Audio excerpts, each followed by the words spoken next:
Hello dear students, this is Azim Khan with preposition class number 29 जो आपको अभी तक पढ़ाया जा चुका है, ख़ास करके 2 या 3 क्लासेस में उसका रिवीजन बोर्ड पे करेंगे। और ये हमारी, जैसा कि हमने आपसे वादा किया था, उसके वादे के अनुसार सेकंड लास्ट क्लास रहेगी। मतलब 29वीं क्लास के बाद एक क्लास और मिलेगी आपको 30, और प्रीपोजिशन की क्लासेस जो वादा किया गया था उसके हिसाब से पूरी हो जाएंगी। मुझे बीच बीच में कभी लगेगा कि यार ये वाली प्रीपोजिशंस और बच्चों तक जानी चाहिए, तो मैं क्लास आपकी अपलोड करता रहूँगा। अब मैं आई am not bound in duty, फिर मैं ड्यूटी में बंधा हुआ नहीं रहूँगा, अपनी प्रोमिसेस में बंधा हुआ नहीं हूँ। फिर मैं अपनी मर्ज़ी से जब भी मुझे फ्री टाइम लगेगा मैं आप तक अपनी वीडियोस पहुँचा दूँगा। लेकिन ये वादा ये पूरा हो जाएगा। और एक वादा और है जो आप जानते हो कि 30 क्लासेस पूरी होने के बाद मेगा टेस्ट का एक अलग मज़ा है, जिसमें 50, 60, 70 क्वेश्चंस हो सकते हैं, और वो मेरा पसंदीदा टेस्ट होगा अब तक का जितने आपसे कराए हैं। और एक वादा आर्टिकल का भी है, वो भी इंशाल्लाह कोशिश करेंगे कि पूरा किया जाए और आपको आर्टिकल की बेहतरीन नॉलेज दी जाए। क्वेश्चन नंबर पहला बोर्ड पे ये रहा, the town is supplied be third form और वाटर। ये वस्तु है ना जो दी गई है, तो विद लगाएंगे। तो जब किसी को supply, endowed, furnish, entrust, provide, कितनी चीज़ें लिखवाई मैंने आपको, किसी चीज़ से नवाजा जाए, सप्लाई किया जाए तो विद आएगा।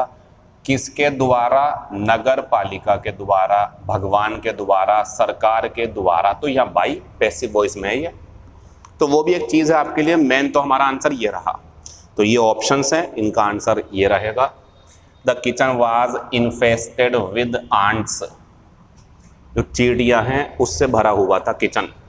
ही is imbued with feelings of patriotism, मतलब उसके अंदर देशभक्ति की भावनाएं कूट कूट के भरी हुई हैं, ओतप्रोत है उससे वो। शी वाज, फिर वो आगे देखो वही चल रहा पैसिव वॉइस में, विद। तो she was endowed with intelligence and wisdom, यानी कि उसके पास अच्छी तर्क शक्ति और फैसला लेने की अच्छी समझ है उसके अंदर, तो ये लगा देंगे।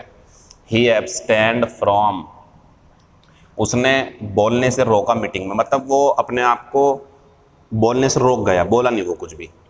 ही वाज ऑलवेज ओबीडियंट टू, आप सोच रहे हो कैसा आंसर लगा रहा हो सर, कैसे पढ़ा रहा हो सर, कुछ समझा नहीं रहा है, ये समझोगे आप दोबारा इसमें टाइम दो, या वो जो इम्पोर्टेंट मटेरियल आज पेपर पे लिख करके आपके लिए छांट करके लाया हूँ कि ये पेपर में आता, परेशान कर सकता है आपको, वो पढ़ाएंगे, ये तो पढ़ा चुके हैं।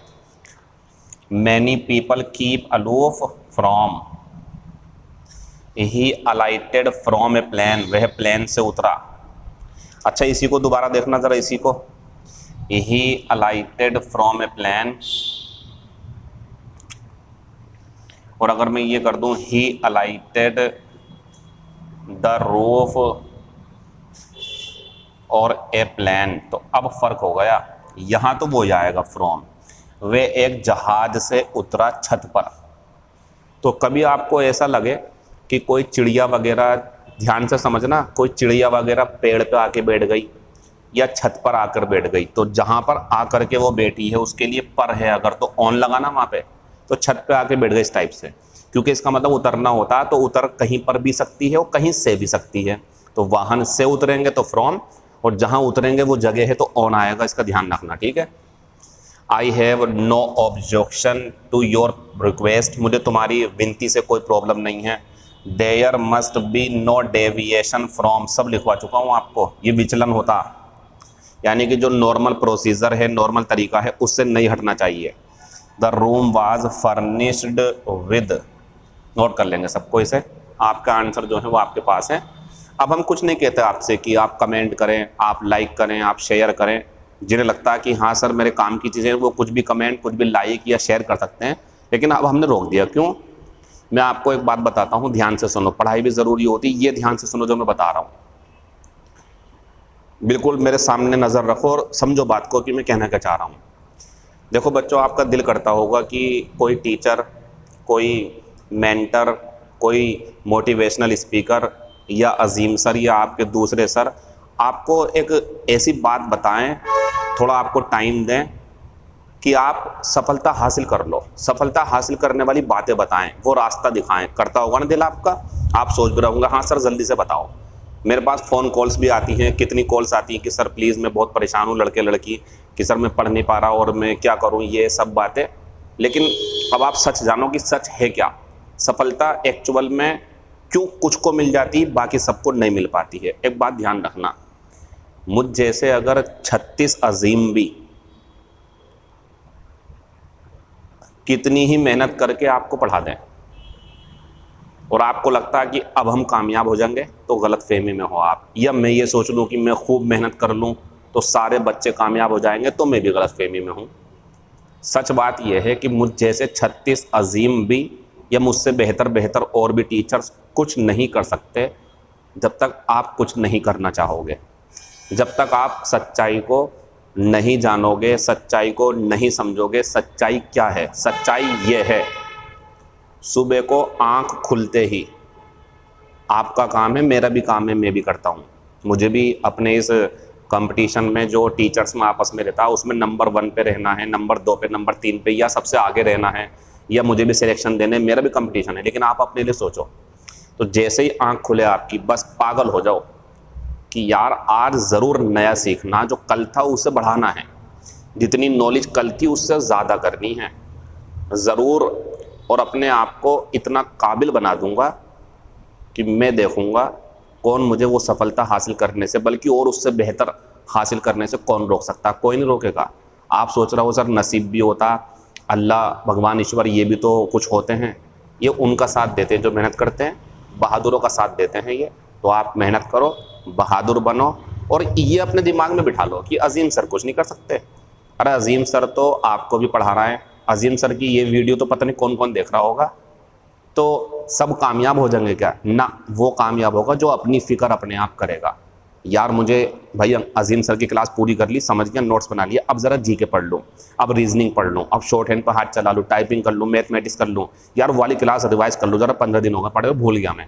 ये अपनी खुद की जिम्मेदारी होती है। जितने बच्चे सेलेक्ट हो चुके हैं, जितने अब हो जाएंगे, रिज़ल्ट आने वाले हैं, उन सब के अंदर एक ख़ास बात ये थी कि वो हमारा पूरी तरह से यूज़ करना जानते थे और बढ़िया लगता था हमें। मतलब वो हमारी हर क्लास को एंजॉय करते, छुट्टी ना के बराबर।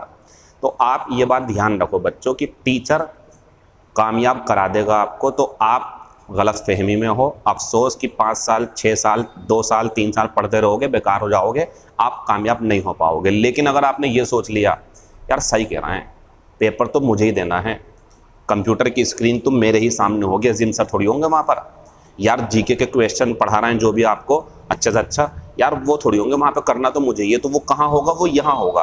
और यहाँ लाने के लिए एक ही तरीका, सुबह को उठो शाम तक, लेकिन खाना पीना बढ़िया करो, एक्सरसाइज भी करो, हंसी मजाक भी करो, परिवार में खेलो कूदो भी, लेकिन एक पढ़ाई का अपना एक टाइम अलॉट करो, आप सेट असाइड करो, अलग बचा के रखो बिल्कुल, कि इससे कोई कॉम्प्रोमाइज़ नहीं भैया, ये तो ज़िंदगी बेहतर बनाएगा, ये तो हमें और बच्चों से अलग कर देगा, ये तो मेरा स्टेटस सुधार देगा, मैं तो ऐसी जगह पहुंच जाऊंगा, दूसरे मुझे देखते रह जाएंगे। यकीन मानो होगा। हम क्यों टेंशन नहीं लेते कि सामने जो हमारे बच्चे हैं वो प्री पोर्शन अच्छे से पढ़ रहा है नहीं पढ़ रहा है, हमें पता है, क्योंकि हम अंधे तरीके से विश्वास करते हैं। इस लाइन में आपको भी करना चाहिए। Labour never goes in vain, मेहनत कभी बेकार नहीं जाती है। अगर मैं ये सोच लूँ यार बच्चे पहले 1000 प्री पोर्शन की क्लासेस देखते थे, यार अब 400 देख पा रहे हैं, 500 देख पा रहे हैं, मज़ा नहीं आ रहा, हट जाऊँ ना।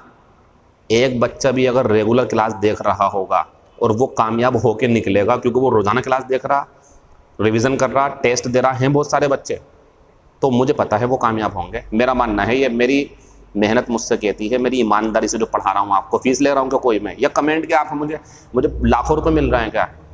मुश्किल से $0.5 जिसकी कीमत 13-14 रुपये होती है। लेकिन हमें इस बात से मतलब नहीं है, हमें मतलब इस बात से जब जॉब लग जाएगी आपकी, तो आपका एक मैसेज हमारे पास ज़रूर आएगा कि सर वो क्वेश्चन जो आपने कराया था वो मेरे पेपर में आया था, सर आपकी बातों से मुझे बहुत प्रोत्साहन मिला, सर आपने जो मटेरियल पढ़ाया कंफ्यूज करता था मुझे पहले, आपने समझाया मैं समझ गया।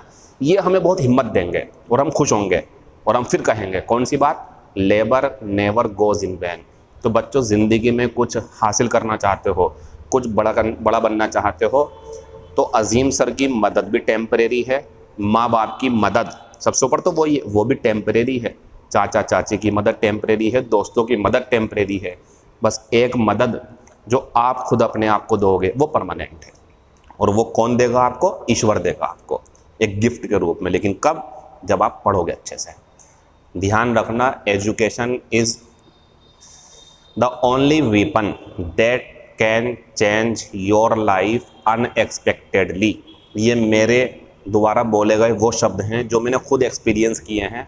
मैं भी कभी ऐसे ही आपकी तरह परेशान रहता था, कैसे पढूं क्या करूं, लेकिन जब समझ में आ गया कि यार जब हमने 10th में कम पढ़ाई करी तो कम मार्क्स आए, 12th में हमने अच्छे से पढ़ा तो ज़्यादा मार्क्स आ गए। यानी कि पढ़ने से ही होगा सब कुछ, बस पढ़ना शुरू कर दिया, यहाँ तक आ गए। कुछ मत सोचो, गरीबी में हो, गर्मी में हो, एसी में हो, मोबाइल से पढ़ रहा हो, लैपटॉप से पढ़ रहा हो, छोटा सा मोबाइल है चार्जर लगा के पढ़ रहा हो, कोई फ़र्क नहीं पड़ता। कामयाब हो जाओगे तो बस एक सितारे के रूप में चमकोगे आप, ट्रस्ट मी। ये आज मुझे बोलना ही था, इसीलिए मैंने ये क्लास पढ़ाने के बाद तुरंत ये बात बताई आपको। तो कामयाब कौन करता है? हम, मतलब मैं नहीं, आप अपने आप से कहो मैं कामयाब करूँगा अपने आप को। मैं तब तक हार नहीं मानूंगा जब तक मैं वो मुकाम हासिल न कर लूँ और उससे बेहतर भी जो मैंने सोच रखा है। लेकिन सोचने से नहीं, बोलने से नहीं, पेन चलाने से, दिमाग को लगा रखने से पढ़ा तब होगी कामयाबी। ऐसे नहीं मिलती ना। कितने बोलने वाले हैं, कितने आते हैं क्लास में, सर अच्छे से पढ़ा दो बस जॉब लग जाएगी। बस हम समझ जाते हैं ये नहीं कर पाएगा कुछ। क्यों? उसके बराबर में जो खड़ा हुआ दिल में है उसके, हाँ यार पढ़ा दो सर जल्दी से, बस मैं तो पढ़ना चाहता हूँ। बोल कुछ नहीं रहा वो, हम जानते पहचान जाते हैं ये करेगा काम बढ़िया करके। तो बोलना कम, पढ़ाई ज़्यादा, ध्यान रखना इसका। ठीक है भैया, आज हम आपको कुछ इम्पोर्टेंट प्रीपोजिशन सिखाएंगे, क्योंकि ये डिसीजन हम लेते हैं कि क्या पढ़ाना। तो हमने आपको विद पढ़ा दिया, फ्रॉम पढ़ा दिया, टू पढ़ा दिया। वादा था आज आपसे कुछ और प्रीपोजिशन पढ़ाने का, हमें उससे ज़्यादा इम्पोर्टेंट ये लग रही है। थोड़ा टेस्ट भी चेंज हो जाएगा, ज़रा मज़ा आएगा आपका। आपको तो ये है बस क्लास शुरू होते ही पढ़ना शुरू कर दो, नोट्स बनाओ, समझो, पेपर के लिए तैयार रहो। हम जानते हैं कामयाब ज़रूर हो गया आप, अगर आप सीरियस हो अपनी पढ़ाई के लिए। बस ये है मेन चीज़। आज का हमारा एक शब्द है बच्चों, प्रीफर। आपको लग रहा होगा सर ये तो बड़ा आसान है, इसके साथ तो टू आती है। गलत नहीं हो आप, बिल्कुल बढ़िया हो। फिर इसी का दूसरा शब्द बनता प्रिफरेबल। सर ये भी मुझे पता अपने साथ में टू लेगा, बढ़िया बात है।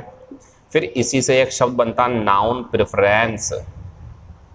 सर जब ये टू लेता तो ये टू ये भी टू लेगा। यही तो आपने सोचा, ये एग्जामिनर जानता था कि बच्चे ने ये पढ़ रखा होगा, ये पढ़ रखा होगा, शायद बच्चे ने ये ना पढ़ा हो, ये दे दूं, बच्चे इसकी तरह टू लगा देंगे। इसमें भी गलती हो गई आपसे। ध्यान से देखो ज़रा बोर्ड पे, देखो कोई एक चीज़ होगी, फिर एक दूसरी कोई चीज़ होगी, इनमें कंपटीशन होगा। तो वो कहना चाह रहा मैं इसे पसंद करता हूँ, इससे ज़्यादा आंसर आता है इसमें टू।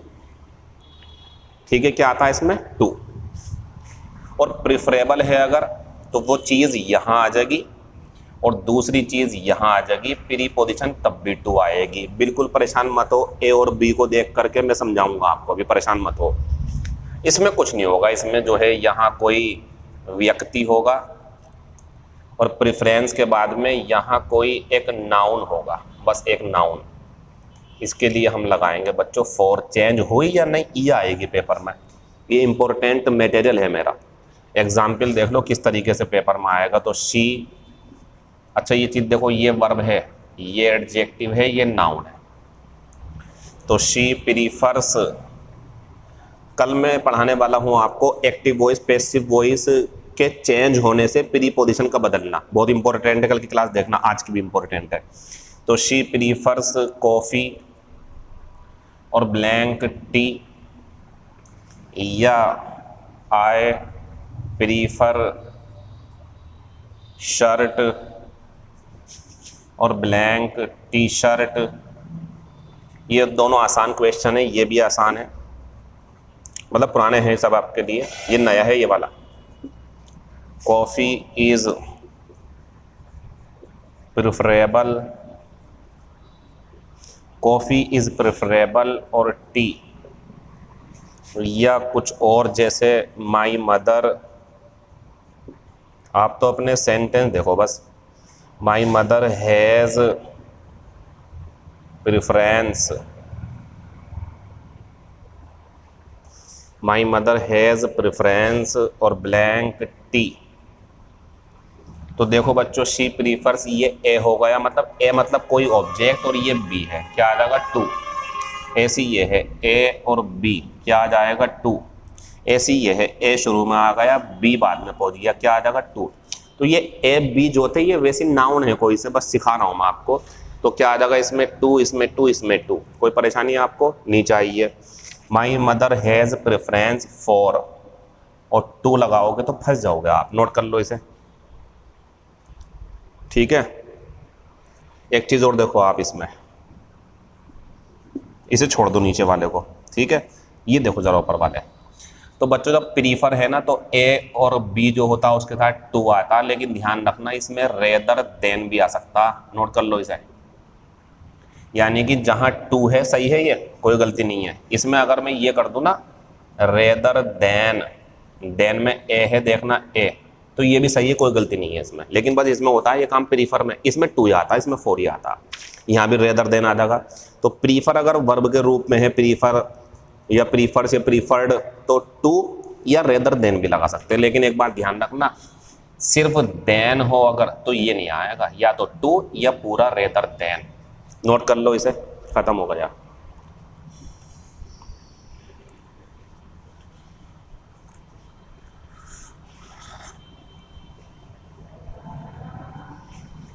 दूसरा शब्द है मेरे पास में एग्री। ये अगर पहले भी हुआ हो तो आप जरा बोर्ड पे नजर रखें, ये कुछ अलग चीज है। देखो ये भी वर्ब है, ये भी सेम है दोनों, लेकिन तरीका देखो आप। अगर किसी व्यक्ति से सहमत हो गए आप तो विद लेते हैं, थोड़ा थोड़ा एंग्री की तरह, लेकिन प्रीपोजिशन चेंज है इसकी। तो एग्री विद व्यक्ति, और अगर आप किसी मुद्दे या किसी बात पर, किसी मुद्दे या किसी बात पर सहमत हो तो टू लगाते हैं। मतलब क्या है इसका मतलब बच्चों, ये है आई एग्री, वर्ब है ये। वो एंग्री एडजेक्टिव था, वो अलग है, वो नाराज था, ये सहमत होना होता। तो आई एग्री ब्लैंक, और आई एग्री योर व्यूज, या ही डज नॉट एग्री और मी, और लास्ट में है he did not agree my proposal. Note कर लेंगे इसे। तो बच्चों आई एग्री, ऑब्जेक्ट क्या है व्यक्ति, तो क्या आएगा विद, मैं तुमसे सहमत हूं। आई एग्री योर व्यूज, तुम्हारे विचार, तो मैं तुम्हारे विचारों से या तुम्हारा नजरिया जो है उससे सहमत हूं। He does not agree with me, वो मुझसे सहमत नहीं है या मेरे साथ सहमत नहीं है। और he did not agree to my proposal. Note करो इसे, खत्म हो गया ये भी, पेपर में आता, काफी नोट कर लेना इसे। तो व्यक्ति है तो विद, और नहीं तो टू आएगा। फिर बच्चों इसके बाद में हमारे पास एक तीसरा शब्द है फॉल्स। ये भी बहुत बढ़िया है।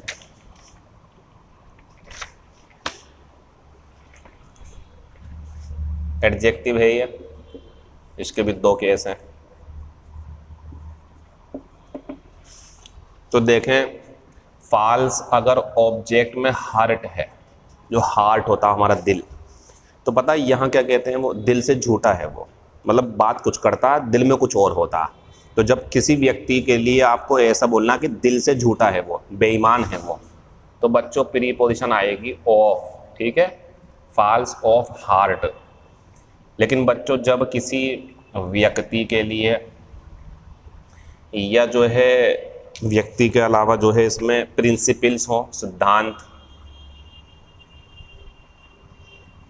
मतलब जो व्यक्ति है उसके लिए वो झूठा है, अपने सिद्धांतों से झूठा है, अन्य कोई भी हो अगर उसके लिए झूठा है तो टू लगाते हैं। बस दिल का ध्यान रखना, इसके लिए आएगा। एग्जाम्पल क्या है इसका, ये you should not be false और ब्लैंक योर फ्रेंड्स, ये आएगा पेपर में आपके सामने। फिर एग्जाम्पल है नेक्स्ट, यू आर फॉल्स और ब्लैंक हार्ट, या ही वाज फॉल्स और ब्लैंक, सही था वो भी, लेकिन ऐसे कर देता हूँ ज़्यादा बढ़िया रहेगा। तो ही वाज फॉल्स और हिज और प्रिंसिपल्स, या आई एम नॉट फॉल्स और यू। तो बच्चों you should not be false और ये व्यक्ति है ना, तो टू आ जाएगा। तुम्हें अपने दोस्तों के प्रति झूठा नहीं होना चाहिए। और you are false of heart, तुम दिल से काले हो, तुम दिल से झूठे हो। और ही वाज फॉल्स प्रिंसिपल्स, वह अपने सिद्धांतों से झूठा था।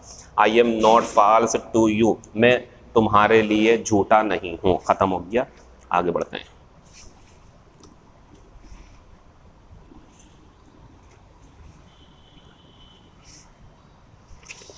तो हमने ये भी कर लिया, ये भी हो गया। अच्छा एक प्रीपोजिशन देखो ज़रा आप 4 नंबर पे। देखो ये शब्द है मेरे पास में, पेपर में आता बहुत ही है, ज़रा सही से समझना। खास करके वो ला रहा हूँ जो पेपर में पूछे जाते हैं, परेशान भी करेंगे आपको। अच्छा कुछ प्रीपोजिशन तो बड़ी नॉर्मल सी होती है, वो सिखा भी चुका हूँ मैं आपको काफ़ी। अच्छा एक बात और मैं यहाँ रोक के कहना चाहता हूँ, किसी के दिमाग में आए क्या सर ये जो 30 क्लासेज हैं क्या इसमें सारी प्रीपोजिशन हो गई बच्चों? ना, 100 क्लासेज में भी सारी प्रीपोजिशन नहीं हो पाएंगे, लेकिन हाँ जो हमारी नज़रों में पेपर में अक्सर पूछी जाती हैं, परेशान करती हैं, बच्चों को कन्फ्यूज़न रहता है, वो हमने दूर कर दिया आपका। लेकिन अब भी 20 क्लासेज और पढ़ाए जाने की ज़रूरत है। लेकिन आप जानते हैं कि मैं अब प्रीपोजिशन पे विराम लगाऊंगा और आर्टिकल शुरू करूंगा, ज़रा टेस्ट चेंज हो जाएगा। लेकिन हाँ ये तय है कि बीच बीच में आपको पक्का बिल्कुल 1 घंटे या 40 मिनट 45 मिनट की प्रीपोजिशन की क्लासेस मिलती रहेंगी। उस पर नाम वही पड़ा हुआ होगा, प्रीपोजिशन क्लास 31 32, लेकिन 30 के बाद उसमें थोड़ा गैप रहेगा, मतलब कभी भी दे सकता हूँ मैं। तो अभी पूरी नहीं हुई है, लेकिन काफ़ी हद तक आपको सीखने को मिल रहा। तो जितना भी मिल रहा है उसे नोट्स बना के आगे बढ़ते रहो। एक शब्द है बच्चों मेरे पास में ऑपरेट। देखो जब ऑपरेट का मतलब हो चलाना, जैसे चलाना कोई उपकरण, ठीक है, कोई उपकरण हो अगर, तो ध्यान रखना ऑपरेट का मतलब चलाना हो कोई उपकरण, तो वो यहाँ होगा जो भी ऑब्जेक्ट होगा डायरेक्ट। और ये सही है, कोई गलती नहीं है पहली बात। लेकिन ये देखो ज़रा आप, ये ध्यान से देखना। अब जब ऑपरेट का मीनिंग, ये ध्यान रखना जो अब लिखूंगा, जब ऑपरेट का मीनिंग ऑपरेशन करना, वही जो होता है चिकित्सा में डॉक्टर करे या मरीज का किया जाए, तो बच्चों ये ऐसे यूज़ नहीं होगा, इसे ऑन चाहिए। और जो है वो मरीज़ होगा बाद में, यहाँ जो भी होगा पिता या भाई कोई भी करके, मतलब यहाँ कोई जो है व्यक्ति होगा एक। अच्छा ऑन या अपॉन भी आ जाता, लेकिन नंबर 1 पे ऑन आएगा, नहीं होगा तो फिर अपॉन भी लगा सकते हैं आप। अब ये किस तरीके से पेपर में आएगा, ये एरर में ज़्यादातर आता है। एरर में the doctor has operated my father, इसके बारे में विचार करें आप क्या करना है यहाँ। फिर अगला एग्जाम्पल है he knows how to operate the computer, या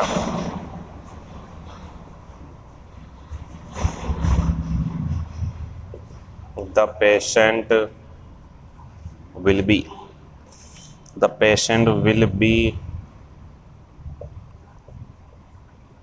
operated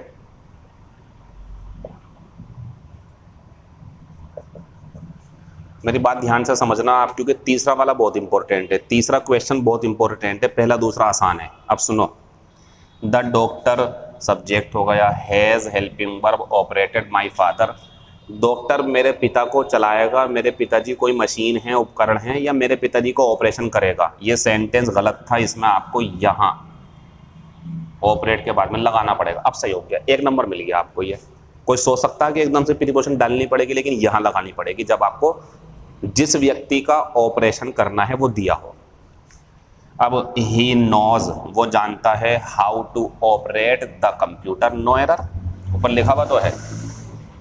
तो वो जानता है कि कंप्यूटर कैसे चलाया जाता, इस मशीन को कैसे चलाते हैं, मोबाइल कैसे चलाते हैं, इस टाइप की जेसीबी वगैरह तो ऑपरेट करना होता है इनके लिए। अब यहाँ आते हैं, the patient will be operated, ये काम इसके ऊपर होगा। ये पैसिव वॉइस में है, ये एक्टिव में था। लेकिन आप बात समझो, बात समझ लो, ये कब ऑन ज़रूर आएगा, बात समझ लो ये कब ज़रूर आएगा। देखो ध्यान से सुनो, जिसका ऑपरेशन किया जाएगा अगर वो मौजूद है, अगर वो नहीं है तो ख़त्म हो जाएगी प्रीपोजिशन। लेकिन अगर वो है जिसका ऑपरेशन किया जाएगा या करा गया है तो ऑन ज़रूर आएगी। मुझे ये बताओ, ये मरीज़ ऑपरेशन करेगा या इसका ऑपरेशन किया जाएगा? वो अब भी अधूरा सेंटेंस है, उसमें आपको ऑन लगाना पड़ेगा। नोट करो इसे जल्दी से। लेकिन एक और देखो, the doctor is going to operate the patient, ये यहाँ मिल गया आप कैसे। और जिसका ऑपरेशन करते हैं ना वो मिलता ही है। देखो यहाँ पे इसका ऑपरेशन होना था तो इसके पहले लगा दिया ऑन, यहाँ पे इसका ऑपरेशन होता फिर लगा दिया ऑन। अब देखो, दो doctor is going to operate आएगा ऑन द पेशेंट, तो मरीज का ऑपरेशन करने जा रहा है। तो ध्यान रखना, ऑपरेशन करना ये तब बनता जब ऑपरेट के साथ ऑन आती है। नोट कर लो इस चीज़ को, वरना वो मशीन चलाने के काम आता। ठीक है बच्चों, आगे बढ़ते हैं। कल की क्लास और रहेगी, फिर मेगा टेस्ट होगा आपका। मेगा टेस्ट कैसे होगा, कब होगा, वो मैं बताऊंगा आपको कल की क्लास में। आज आप पढ़ लो। तो अब 5 का नंबर पाते हैं हम, ये 6ठा नंबर जो भी है। तो बच्चों इसमें है हमारे लिए एक शब्द गुड। इसे ज़रा ध्यान से देखो आप, इसके साथ 4-5 केस हैं। तो बच्चों एक तो जोड़ा है इसका, इसे याद रखना आप, ये ईडियम है एक। गुड फॉर नथिंग का मतलब होता है किसी काम का नहीं। लिख दो इसके आगे को, फॉर आएगी इसके साथ, पूरा जोड़ा होता है ये। ही इज़ गुड फॉर नथिंग मतलब वो किसी काम का नहीं है, बेकार है, वो यूजलेस है। तो गुड फॉर नथिंग का मतलब हो गया यूजलेस। लिख दो, किसी काम का नहीं। एक तो ये ध्यान रखना, गुड के साथ फॉर आएगी। दूसरा, अगर आपको लगे गुड में आपको ये बताना है अच्छा किसी काम में, तो इस में के लिए फिर यहाँ आएगी एट, और यहाँ होगा कोई नाउन। खेलने में अच्छा है, खाना बनाने में अच्छा है, नाचने में अच्छा है, म्यूज़िक में अच्छा है, गाना गाने में अच्छा है, पढ़ाने में अच्छा है। प्रीपोजिशन क्या आएगी? एट एग्जाम्पल अभी दे रहा हूँ, बिल्कुल परेशान ना हो। फिर बच्चों तीसरा आता हमारा गुड, और जब आपको लगे किसी व्यक्ति के प्रति, जब आपको लगे अच्छा जो है,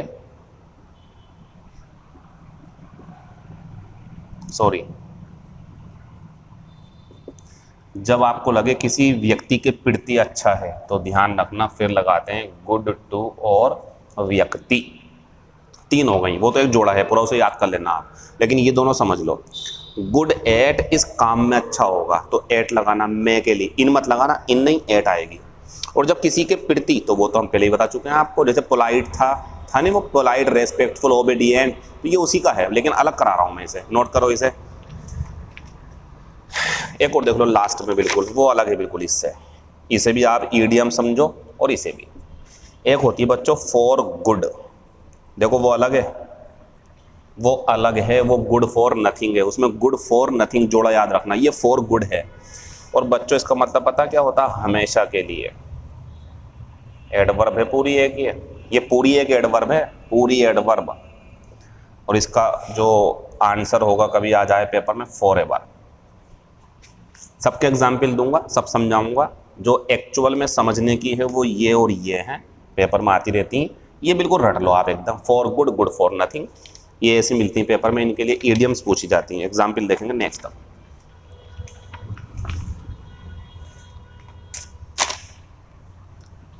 अब इनके एग्जाम्पल देख लो।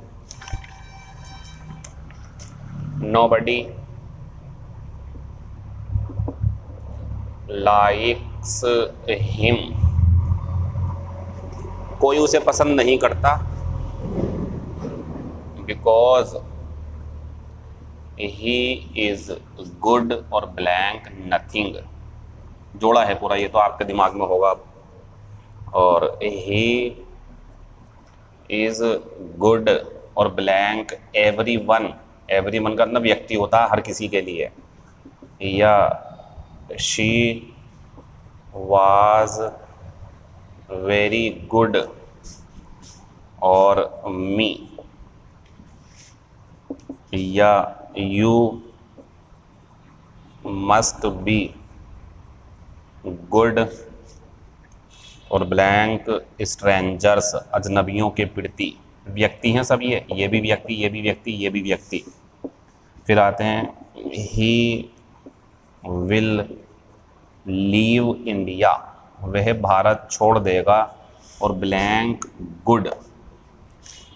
या she has left this village, she has left this village, और यह आएगा हमारा गुड। और सातवां है फिर शी इज़ गुड और ब्लैंक कुकिंग, नाउन ही है एक तरीके से ये जो आईएनजी लगी हुई है। और लास्ट में है फिर ही वाज गुड और ब्लैंक कार्ड्स, जो ताश के पत्ते होते हैं, या क्रिकेट हो, कुछ भी हो। उम्मीद है मुझे आप एकदम आंसर लगा लोगे इसका। वो तो सिंपल है, 4 आएगा। उसे कोई भी पसंद नहीं करता क्योंकि वो बेकार है, निकम्मा है वो। He is good to everyone, वो हर किसी के लिए अच्छा है। She was very good to me, वे मेरे लिए बहुत अच्छी थी, मेरे लिए, मेरे प्रति। You must be good to strangers, तुम्हें अजनबियों के प्रति अच्छा होना चाहिए। He will leave India for good, वो हमेशा के लिए भारत छोड़ देगा। She has left this village for good, वो हमेशा के लिए यह गांव छोड़ चुकी है। शी इज़ गुड एट, ये बहुत आता पेपर में। और he was good at, note कर लो इसे, ख़त्म हो गया। एग्जाम्पल लास्ट, मतलब आज का लास्ट टॉपिक है ये। पढ़ाने को मैं क्लासेस लंबी भी पढ़ा सकता हूँ, लेकिन लास्ट की क्लास में छोटी रख रहा हूँ क्योंकि मैं 31-32 क्लासेस आगे पढ़ाता रहूँगा। वादा कर रहा हूँ आपसे। क्लासेस शुरू भी हो जाएंगी ना बच्चों, तो एक दिन छुट्टी का मिलता है, उस दिन 1.5 घंटे की, 2 घंटे की या 1 घंटे की वीडियो बना के आपको दे दी, आप एंजॉय करना, ठीक है। ताकि आपको ऐसा फील ना हो बस कि अजीम सर से हमें कोई फ़ायदा नहीं होगा। उनका चैनल सब्सक्राइब भी करा, इतना कुछ पढ़ा, लेकिन फ़ायदा ज़रूर होगा। इसके बाद आर्टिकल भी तो आएगा और आपको फ़ायदा मिलेगा। और अगर आप हमारी इन क्लासेस को पढ़ करके पेपर दे करके कामयाब हो जाओगे तो आपको नहीं पता हमें कितनी खुशी मिलेगी। यही हमारा काम है, यही हमें अल्लाह ने जो है ये काम दे रखा कि बच्चों को जो है आप सिखाएं और कामयाब करें। ये हमारा आज का लास्ट टॉपिक। देखो बच्चों, फॉन्ड है अगर तो ये एडजेक्टिव है, डिज़ायरस है अगर हमारा तो ये भी एडजेक्टिव है, वेरी है अगर हमारा तो ये भी एडजेक्टिव है, वैन है अगर हमारा तो ये भी एडजेक्टिव है। हैं और बहुत सारे, लेकिन इनको देख लो आप। तो बच्चों इनके साथ में आता है ऑफ और नाउन। क्या आता है बच्चों? ऑफ। इसकी हिंदी लिख लो शौकीन, शौक रखने वाला। डिज़ायरस होता इच्छुक, ये होता सावधान, वेरी। अच्छा, इसी के नीचे लिख दो एक और, कॉशियस, ये भी एडजेक्टिव है, सावधान होता है ये भी। ये दोनों एक दूसरे के सिनोनिया में, ध्यान रखना। और ये होता है घमंडी। तो बच्चों इन सब के साथ हमने क्या लिखा? ऑफ। लेकिन मज़ा इसमें नहीं है, मज़ा नीचे देखो आप ज़रा। अब इनसे कुछ ये बन जाते हैं, जैसे फॉन्डनेस, पहला वाला फॉन्ड था तो ये बन गया फॉन्डनेस, नाउन। ये हो गया शौक, ठीक है। और डिज़ायरस से अगर मैं बना दूँ डिज़ायर, नाउन, ये ध्यान रखना वर्ब भी होती है, मैं नाउन के लिए पढ़ा रहा हूँ, समझ जाओगे आप। और लास्ट में बच्चों फिर एक है पैशन, ये तो हमारे कोचिंग इंस्टीट्यूट का नाम है, ये भी नाउन है, जुनून होता है इसका मतलब। पैशन का मतलब होता है जुनून, जज्बा, एक अपनी अंदर की एक ऐसी फीलिंग जो आपको नया नया करने को कहती है, पैशन। डिज़ायर इच्छा होती, फॉन्डनेस शौक हो गया। तो बच्चों अब इनके साथ प्रीपोजिशन 4 आएगी, नोट कर लो, इसलिए सिखाया मैंने। देखो वो ऑफ ले रहे हैं दोनों, ये अलग लेंगे, इनके लिए नहीं है, नोट कर लो इसे। खत्म हो गया, एग्जाम्पल देख लो।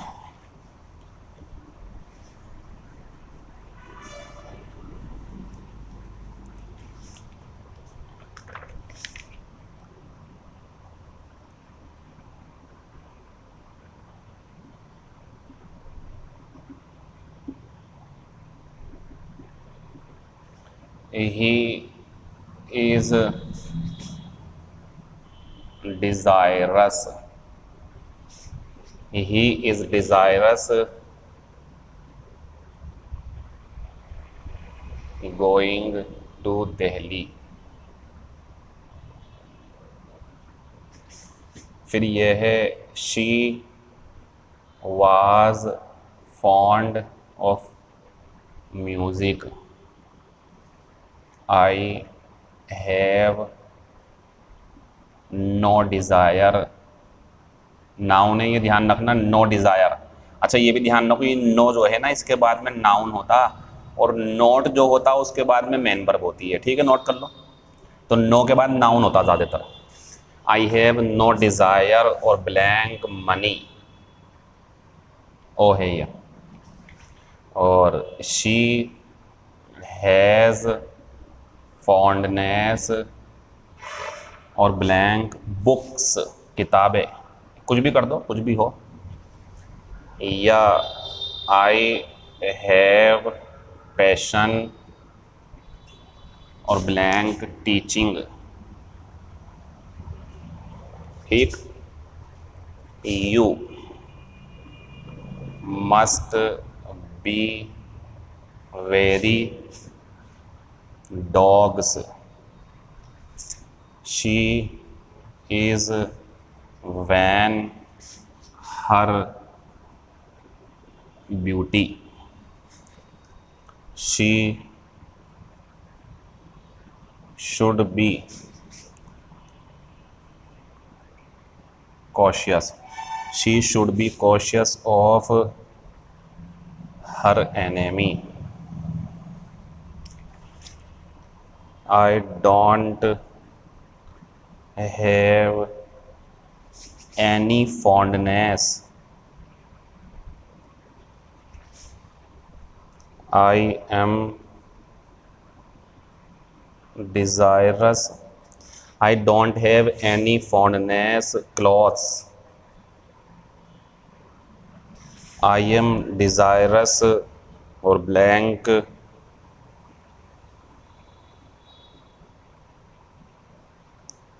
फैम, फैम होती प्रसिद्धि। सिंपल सिंपल सी बातें सब लिखवा दिया आपको। डिज़ायरस ऑफ, उसे दिल्ली जाने की इच्छा है, यानी कि उसे वो दिल्ली जाने का इच्छुक है। वह म्यूज़िक की शौकीन थी। I have no desire for money, मुझे पैसों की कोई इच्छा नहीं है। She has fondness for books, उसे किताबों का शौक़ है। I have passion for teaching, मुझे पढ़ाने का जुनून है। You must be very of dogs, तुम्हें कुत्तों से सावधान रहना चाहिए। उसे अपनी सुंदरता पर घमंड है। She should be cautious of her enemy, उसे दुश्मन से सावधान रहना चाहिए।